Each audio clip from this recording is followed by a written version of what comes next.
তাপপ্রবাহের কবলে ভারতের বহু এলাকা গরমের তীব্রতায় দেশটিতে জারি করা হয়েছে হিট অ্যালার্ট। মানুষের পাশাপাশি নাজেহাল অবস্থা প্রাণীকুলের। আবহাওয়া অধিদপ্তরের ঘোষণা অনুযায়ী আরও কয়েকদিন এমন তাপপ্রবাহ থাকবে। সূর্যের প্রখরতা থেকে বাঁচতে মাথায় কাপড় কিংবা স্কার্ফ জড়িয়ে রাস্তায় হাঁটছে মানুষ। তাও যেন একটুখানি স্বস্তি নেই কোথাও, নেই দুদণ্ড প্রশান্তির ছায়া।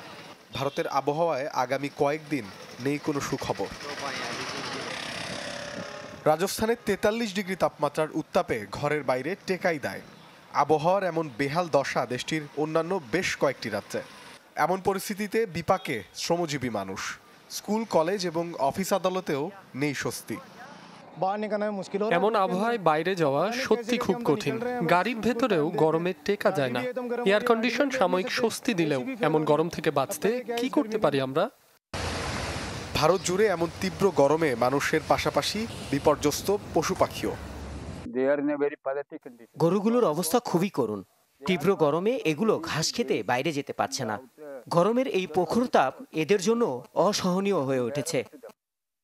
এবার গ্রীষ্ম মৌসুমে লম্বা সময় ধরে এমন তীব্র গরমের পেছনে জলবায়ু পরিবর্তনকে দায়ী করছেন আবহাওয়াবিদরা।